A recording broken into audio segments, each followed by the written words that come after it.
Lashkar-e Taiba most wanted terrorist Abu Qatal హత్యకు గురయ్యారు. రాత్రి పాకిస్తాన్లో హత్యకు గురయ్యారు అబూ ఖతల్. 26/11 ముంబై ఉగ్రదాడులు. నవంబర్ 26, దాన్ని 26/11గా పాపులర్గా మనం చెప్తూ ఉంటాము.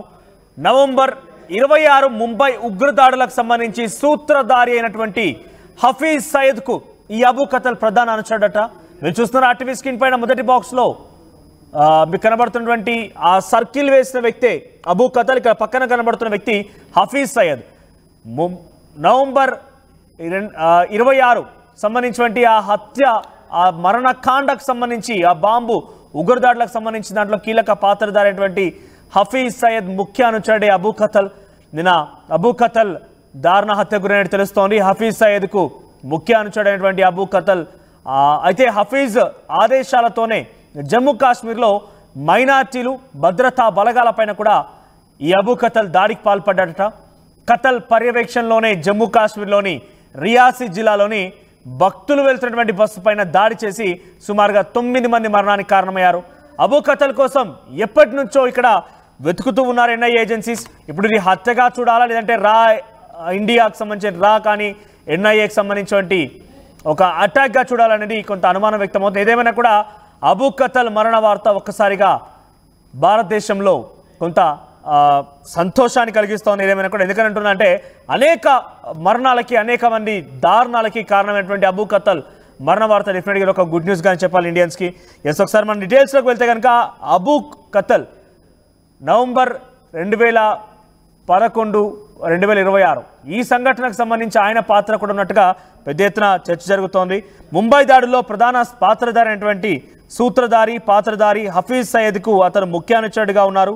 సో జూన్ 9 జమ్మూ కాశ్మీర్లోని రియాసీ జిల్లాలో కూడా భక్తులతో వెళ్తున్నటువంటి బస్సుని ఉగ్రవాదులు టార్గెట్గా చేశారు.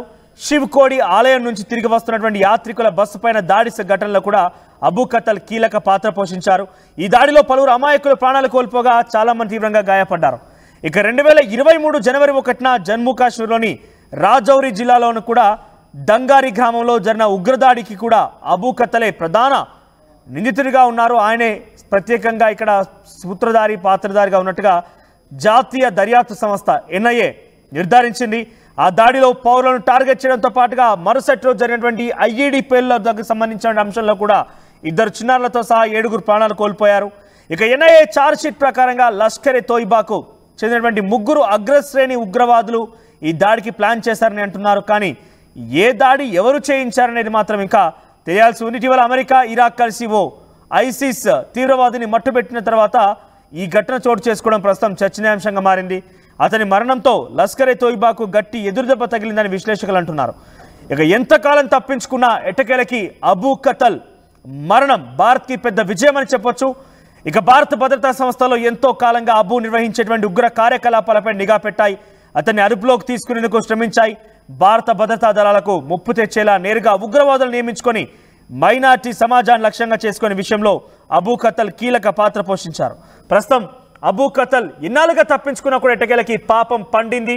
అనేక రకాలుగా ఇక్కడ మరణకాండకి కారణమైనటువంటి హఫీజ్ సయద్కి ముఖ్య అనుచరుడు అబూ ఖతల్ ఎట్టకేలకి ఆయన హత్య గావించబడడం అనేది భారతదేశానికి గుడ్ న్యూస్గా చెప్పొచ్చు. దీనిపై మరిన్ని అప్డేట్స్ రామ్దాస్ అందిస్తారు. రామ్దాస్, అబూ ఖతల్కి సంబంధించి ప్రజెంట్ ఆయన హత్య విషయం పైన అప్డేట్స్ ఏంటి? ఈ విషయం పైన ఇటు ఎన్ఐఏ కానివ్వండి, రా ఏజెన్సీ నుంచి ఎటువంటి సమాచారం అంతోంది?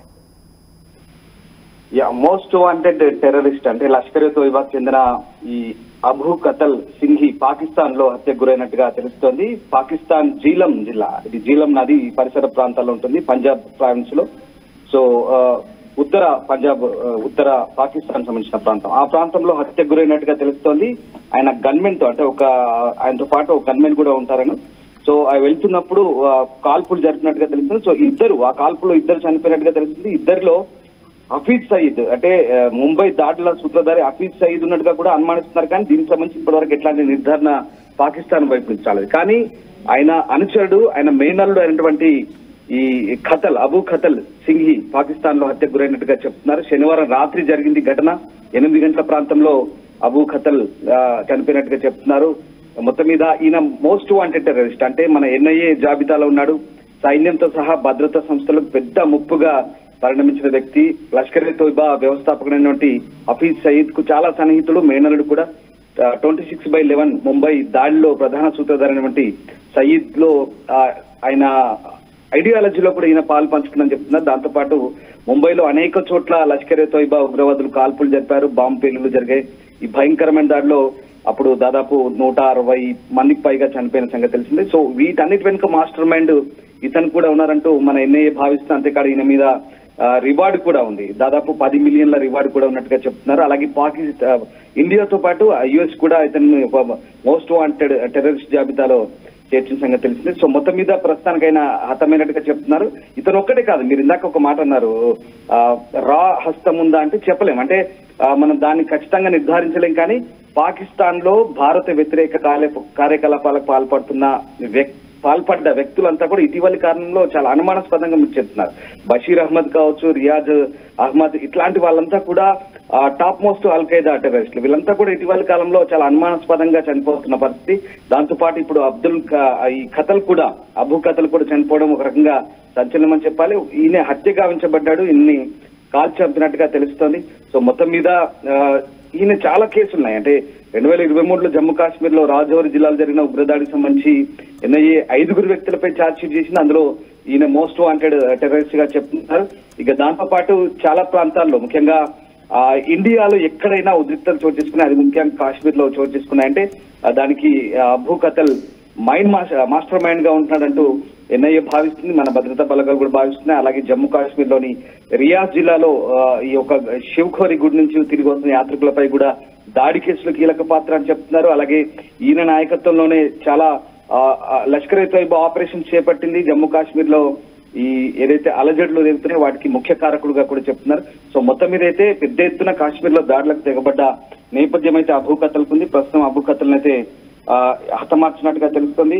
సో ఎవరు చంపారు, ఎందుకు చంపారని మాత్రం ఇంకా పూర్తి స్థాయిలో డీటెయిల్స్ అయితే లేవు. పంజాబ్ ప్రావిన్స్ లో ఈ హత్య జరిగినట్టుగా చెప్తున్నారు. ప్రస్తుతానికి అయితే అందులో 2 చనిపోయినట్టుగా చెప్తున్నారు. సో ఇద్దరు ఎవరనేది మాత్రం అందులో ఒకరుగా అబూ కతల్ని అయితే నిర్ధారించారు. మరి ఇంకొక వ్యక్తి ఎవరనేది మాత్రం తెలియాల్సింది. సో మొత్తం మీద లష్కర్ ఎ తోయిబాకి ఇదైతే పెద్ద ఎదురు దెబ్బ అని చెప్పాలి. అండ్ మీరు చెప్పినట్టుగా భారత్ కి అయితే ఇది ఒక రకమైనటువంటి సంతోషకర పరిణామం. ఎందుకంటే భారత్ లో శాంతి భద్రతల సమస్యలు, అల్లకల్లోలు సృష్టిస్తున్న వ్యక్తుల్లో ఇతను కూడా ఒక ముఖ్యమైన వ్యక్తిగా చెప్పొచ్చు. ప్రస్తుతానికి ఈ టాప్ మిలిటెంట్ ఏదైతే లష్కర్ ఎ తోయిబా మిలిటెంట్ చనిపోయాడో, ఒక రకంగా ఇది భారతదేశానికి సంతోషకరమైన విషయం. బట్ అక్కడ సేమ్ టైం పాకిస్తాన్ లో జరుగుతున్న పరిణామాలు చూస్తే కనుక మరి ఎవరు హత్య చేశారు, ఏం జరుగుతుందని మాత్రం ఇంకా అక్కడ అధికారులు నిర్ధారించాల్సింది. రైట్ రామ్దాస్. సో లష్కర్ ఎ తోయిబాకు సంబంధించినటువంటి కీలకమైన ఒక ఉగ్రవాది, చాలా మరణాలకి కారణమైన వ్యక్తి, భారతదేశం అనేక అలజడులకి అనేక రకాల ఇబ్బందుల కారణమైన వ్యక్తి ఈ యొక్క అబూ కతల్. సో అబూ కతల్ హఫీజ్ సయీద్కి ముఖ్య అనుచరుడుగా తెలుస్తోంది. అసలు ఏం జరిగింది నిన్న సాయంత్రం అంటే కనుక ఒక జీనత్ హోటల్ దగ్గర, అది డినా పంజాబ్ యూనివర్సిటీకి చాలా సమీపంగా ఉంటుందట. ఆ సమయంలో కారులో ఆయనతో పాటుగా మరొక 2 సెక్యూరిటీ గమనించుకుని ఉన్నారు.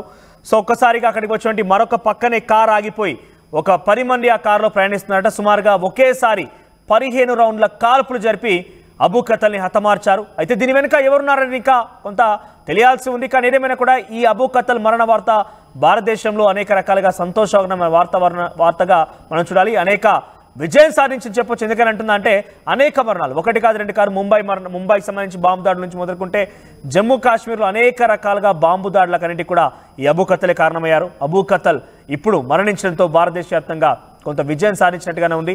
ఎన్ఐఏ ఒక ఛార్జ్ షీట్లో కూడా అబూ కతల్ పేరు జోడించింది. ఆయన కీలకమైన పాత్రధారిగా ఉన్నట్టుగా ఇక్కడ మనం చూస్తున్నాం. ఆ టీవీ స్క్రీన్ పైన ఎన్ఐఏ మెన్షన్ చేసినటువంటి ఆ ఛార్జ్ షీట్లో అబూ కతల్ పేరుంది. అబూ కతల్ అసలు పేరు మరో పేరుగా తెలుస్తుంది. అబూ కతల్ అసలు పేరు క్యూన్ జియావుర్ రెహమాన్గా తెలుస్తోంది. ఆయన ఒక కారులో ప్రయాణిస్తున్నారు. జేలుం ఏరియా సమీపంలో సుమారుగా 7 గంటల సమయంలో కారులో ప్రయాణిస్తుండగా ఒక్కసారిగా పక్కన ఇంకో కారు వచ్చాగింది. ఆ కారులో ఉన్నటువంటి 10 మంది సుమారుగా ఒకేసారి 15 నుంచి 20 రౌండ్ల కాల్పులు జరిపారు. దీంతో అబూ కతల్ అక్కడిక్కడ గుప్పగుల్పాడని సెక్యూరిటీ గార్డ్ కూడా చాలా తీవ్రంగా గాయాలయ్యాయి. హఫీజ్ సయీద్కి చాలా అత్యంత సన్నిహితుడిగా, చీఫ్ ఆపరేషనల్ కమాండర్గా కూడా ఈ అబూ కతల్ ఉన్నట్టు తెలుస్తోంది. అబూ కతల్ అనేక మరణాలకి, అనేక మరణకాండలకి కారణమయ్యారు. He was involved in Bhata Dhurian terror attack on April 2023. April 20, 2023న ఒక అటాక్లో కారణమయ్యారైనా. ఒక 5 ఆర్మీ పర్సనల్స్ హతమార్చడంలో ఈయన కీలకంగా మారారు. అయితే ఆయన ప్రజెంట్ పర్సనల్ సెక్యూరిటీ కూడా ఉందట. పాకిస్తాన్ ఆర్మీ ఆయనకి సెక్యూరిటీ కల్పిస్తోంది. పాకిస్తాన్ ఆర్మీతో పాటుగా ఇటు మరికొన్ని సంస్థలు కూడా ఆయన సెక్యూరిటీ కల్పిస్తున్నాయి. మొత్తం మీద పాకిస్తాన్ ఆర్మీ, ఆ తర్వాత లష్కర్ ఈ తోయిబా టెర్రరిస్ట్ కూడా సెక్యూరిటీగా ఉన్నారు. పాకిస్తానీ మిలిటరీ పర్సనల్ కూడా అసైన్ చేశారు ఆయనకి. సో సెక్యూరిటీ మధ్యలో ఉన్నప్పటికీ ఈ స్థాయిలో ఆయన హత్య గావించబడ్డారంటే దీని వెనుక ఏం జరిగి ఉంటుందన్న ఒక కొంత పాకిస్తాన్ అయితే విచారణ జరుగుతున్నప్పటికీ భారతదేశంలో ఉన్నటువంటి భారతీయులకు కానివ్వండి, ముఖ్యంగా భారత ఆర్మీ కానివ్వండి, ఇది ఒక గుడ్ న్యూస్గా చెప్పొచ్చు. ఏదేమైనా ఇటువంటి మరణకాండకారమైనటువంటి దుర్మార్గులు ఈ స్థాయిలో మరణించడం అనేది అది డెఫినెట్గా పాపం పండిందన్నట్టుగానే భావించాలి. సో ప్రజెంట్ అయితే దీని వెనుక రా ఏజెన్సీస్ ఉన్నాయా, లేదంటే ఎన్ఐఏ హస్తం ఉందా, ఇంకా ఏంటి అనేది మాత్రం కొంత మనం నిర్ధారించలేం. కానీ డెఫినెట్గా మోస్ట్ వాంటెడ్ టెర్రరిస్ట్ అయినటువంటి అబూ కతల్ మరణ వార్త భారతదేశ వ్యాప్తంగా కొంత విజయాన్ని సాధించినట్టుగానే భావించాలి.